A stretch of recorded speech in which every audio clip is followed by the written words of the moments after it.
class. Today we will see medical surgical nursing subject. In that subject, we will see the coronary atherosclerosis. तर coronary atherosclerosis त्यालाच म्हणतात CAD. हा एक disease आहे कार्डिओव्हास्क्युलर system मधला. तर ह्याचं इंट्रोडक्शन बघूयात पहिलं. तर CAD म्हणजे काय, कोरोनरी atherosclerosis म्हणजे काय. The main function of the heart is pumping blood through system of the blood vessel called circulatory system. He circulatory सिस्टीमची डेफिनेशन आहे. जे हार्टचं मेन काम आहे काय, पंप करायचं ब्लडला कुठून, blood vessel through blood vessel to the target organ. There are the 3 main types of the blood vessels: arteries, veins, capillaries. Artery काय कॅरी करते, ऑक्सिजन कॅरी करते, nutrients with blood and body tissue. Veins काय करते, take oxygen poor म्हणजेच डिऑक्सिजन blood carry करते कुठून, from heart to body tissue, heart from body tissue. Capillaries काय करते, ह्या थिन आणि स्मॉल ब्लड वेसल असतात कशाच्या, आर्टरीज आणि वेन्सच्या. The blood vessels are connected to the heart are aorta, superior vena cava, inferior vena cava, pulmonary artery, pulmonary vein and coronary arteries. ह्या सगळ्या आपण फर्स्ट इयरमध्ये कार्डियक सिस्टीममध्ये हे सगळं झालेलं आहे. देन नेक्स्ट आहे coronary artery.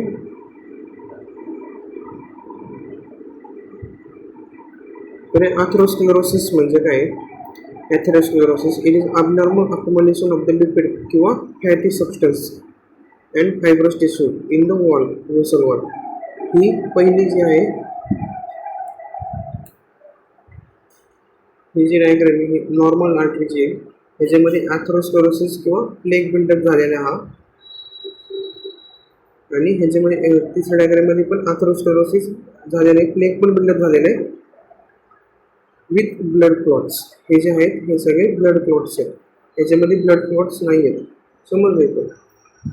तर atherosclerosis काय, एक अबनॉर्मल डिपॉझिशन होतं कशाचं, लिपिड्स आणि फॅटी टिश्यूजचं किंवा सबस्टन्सचं.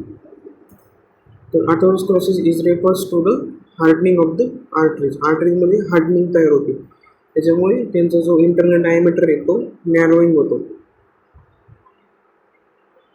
तर coronary atherosclerosis किंवा coronary artery disease. तर coronary atherosclerosis काय is characterized by accumulation of fatty deposit along with the innermost layer of the coronary arteries. जे coronary arteries चं innermost layer आहे ते fatty substanceचं डिपॉझिशन होतं. त्याच्यामध्ये काय होतं, enlargement can be cause critically narrowing of the coronary arteries lumen, resulting in a decreasing coronary blood flow and inadequate supply to the oxygen to the heart muscle. जे inadequate deposition झालेले आहे lipid आणि फॅटचे internal in coronary artery, त्याच्यामुळे काय होतं, जो coronary artery जो lumen आहे त्याच्यामध्ये जी साईज आहे ती डिक्रीज होते. डिक्रीज झाल्यामुळे काय होतं, जो ब्लड सप्लाय ऑक्सिजनचा हार्ट मसलला तो इनसफिशियंट अमाऊंटमध्ये प्रोव्हाइड करत होतो. त्याची इटिओलॉजी आणि कॉजेस काय आहेत,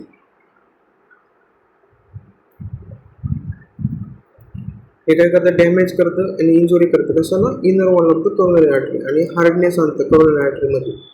आणि कशामुळे हार्डनेस होतो, अकोमोलेशन कशाचं होतं, लिपिड आणि fatty substance. The damage or hardening of the coronary artery may be caused by the various factor. जे डॅमेज आहे coronary arteryचे किंवा जे हार्डनिंग आहे ते कशामुळे होतं, कुठले फॅक्टर्समुळे ते बघूयात. Smoking, high blood pressure, high cholesterol, diabetes and sedentary lifestyle. तर रिस्क फॅक्टर त्याचे एक मॉडिफायबल असतं, म्हणजे ज्याच्यामध्ये आपण चेंजेस करून ते ठीक करू शकतो, आणि एक असतं नॉन मॉडिफायबल. मॉडिफायबल रिस्क फॅक्टरमध्ये काय, high blood cholesterol level, cigarette smoking, tobacco use, hypertension, DM, diabetes mellitus, physical inactivity, obesity, stress. Non modifiable risk फॅक्टरमध्ये काय येतं, family history of coronary heart disease, increasing age and gender. तर sign and सिम्पटम्समध्ये काय आहेत बघा. तर sign and सिम्पटम्समध्ये काय काय बघायला भेटतं पेशंटचे, किंवा क्लिनिकल मॅनिफेस्टेशनमध्ये काय बघायला भेटतं, चेस्ट पेन बघायला भेटतं, पेशंटचा जो कार्डियक आउटपुट आहे तो इन्क्रीज झालेला बघायला भेटतो. डायपोरेसिस बघायला भेटतं, पाल्पिटेशन बघायला भेटतं, सिनकोप बघायला भेटतात, एक्सेसिव्ह फॅटिकनेस पेशंटमध्ये बघायला भेटतो, चेंजेस ऑन ECG जे इलेक्ट्रोकार्डिओग्राम त्याच्यावरती चेंजेस बघायला भेटतात, pain in arm, neck, jaw, nausea, dysrhythmia, angina pectoris, myocardial infarction, congenital heart failure, sudden cardiac death बघायला भेटते. देन याची पॅथोलॉजी आहे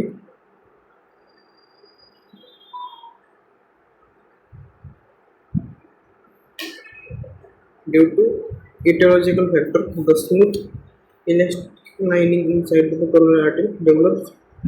etiological factors आपण जे बघितले त्याच्यामुळे काय होतं, एक स्मूथनेस होतो आणि इलास्टिक लाइनिंग आहे जी कोरोनरी आर्टरीची त्याच्यामध्ये अथेरोस्क्लेरोसिस डेव्हलप होतो. त्यानंतर ड्यू टू अथेरोस्क्लेरोसिस झाल्यामुळे जे आर्टरीचं लाइनिंग आहेत ते त्याचं हार्ड होतात, स्टिफनेस होतो त्यांच्यामध्ये आणि accommodation of the calcium, fatty lipids and abnormal inflammatory cell occurs त्याच्यामध्ये बघायला भेटतं. त्याच्यामुळे काय होतं, जो early phase of coronary atherosclerosis आपल्याला बघायला भेटतो. त्याच्यानंतर प्लेगचं फॉर्मेशन होतं, जसं आपण पहिल्या डायग्राममध्ये बघितलं त्या ठिकाणी प्लेगचं फॉर्मेशन होतं. त्याच्यानंतर जे प्लेग्स आहेत ते ब्लॉक करतात normal flow of blood through coronary artery and resulting ischaemia in its chronic and increase collateral circulation develop. आणि जो प्लेग तयार झालेला त्याच्यामुळे ब्लॉकेज होतं आणि जो नॉर्मल ब्लड फ्लो आहे कोरोनरी आर्टरीचा तो त्याच्यामध्ये ॲबनॉर्मलपणा येतो आणि consequently reduce blood flow resulting in a most severe ischemia or infraction. तर कोलॅटरल सर्क्युलेशन कसं झालं की कोलॅटरल म्हणजे बाजूचे पण पार्टमधून सर्क्युलेशन होतं, त्याबद्दल कोलॅटरल सर्क्युलेशन. त्याचं डायग्नोस्टिक इव्हॉल्युशन कसं करणार आपण, ECG करणार, ट्रेडमिल टेस्ट करणार, न्यूक्लिअर परफ्युजन इमॅजिनिंग करणार, CT स्कॅन करणार, कशाचं कोरोनरी एन्जिओग्राफी करणार, इकोकार्डिओग्राम करणार, ECG, पेट स्कॅन करणार म्हणजे progesterone emission tomography, then blood test. तर कॉम्प्लिकेशन ऑफ द कोरोनरी अथेरोस्क्लेरोसिसमध्ये काय करणार, कॉम्प्लिकेशन काय काय आहेत CADचे कोरोनरी अथेरोस्क्लेरोसिसचे, चेस्ट पेन आहे, इरेग्युलर हार्टबीट बघायला भेटतं पेशंटमध्ये, लिमिटेड ब्लड फ्लो झालेला बघायला भेटतो कशामध्ये, व्हायटल ऑर्गन्स जसे की हार्ट, हँड अँड लेग्स. त्याच्यामुळे काय होतं, जे affecting the efficient functioning of the different part of the body, heart attack, heart failure and sudden death बघायला भेटते पेशंटमध्ये. Then preventive measure for coronary atherosclerosis, आपण कशा पद्धतीने प्रिव्हेंटिव्ह मेजर्स करणार पेशंटमध्ये. त्याच्यामध्ये आपण रेग्युलर चेकअप करणार म्हणजे ब्लड टेस्ट करणार, aims for healthy weight, avoid cigarette smoking, limit alcohol intake, eat smart, avoid fat, exercise regularly and manage the stress level. तर याची ट्रीटमेंट काय काय, मेडिकल ट्रीटमेंट आहे, medical treatment non pharmacological interventions काय करणार आपण, lifestyle modification करणार, स्मोकिंगला stop करणार, जे टोबॅकोचा इंटेक आहे त्याच्यामध्ये आपण बॅरियर आणणार जर, आणि पेशंटला डेली आणि रेग्युलरली एक्सरसाइजेस करायला सांगणार, डायटरी चेंजेस करणार आणि वेट कंट्रोल करणार. फार्माकोलॉजिकलमध्ये काय करणार आपण, अँटीप्लेटलेट किंवा अँटीकोॲग्युलंट्स ड्रग प्रोग्राम, त्याच्यामध्ये कुठले असतात, ॲस्पिरिन, क्लोपिड्रोल अँड ट्रायक्लोपिडिन आणि हिपॅरिन. आणि अँजायनल एजंटमध्ये कुठले देणार आपण, कॅल्शियम चॅनल ब्लॉकर्स, नायट्रेट आणि बीटा ब्लॉकर्स. लिपिड लोअरिंग ड्रग्समध्ये काय करणार, स्टॅफिन्स अँड क्लोफायब्रेट्स प्रोव्हाइड करणार पेशंटला. सर्जिकल मॅनेजमेंटमध्ये काय करणार आपण, PTCA सर्जरी करतो. PTCA म्हणजे परक्युटेनियस ट्रान्सल्युमिनल कोरोनरी एन्जिओप्लास्टी. तर याच्यामध्ये काय होतं, जो प्लेग आहे त्याच्यामध्ये आपण एक कंप्रेशन तयार करतो आर्टरीच्या वॉलमध्ये आणि ते डायलेट करून नॉर्मल फ्लोला हेल्प करतो. देन व्हॅस्क्युलर स्टेंट आपण ज्या ठिकाणी अथेरोस्क्लेरोसिस झालेलं आहे त्या ठिकाणी हे करतो, प्लेस करतो, या डायग्राममध्ये दाखवल्याप्रमाणे. CABG coronary artery bypass grafting करतो.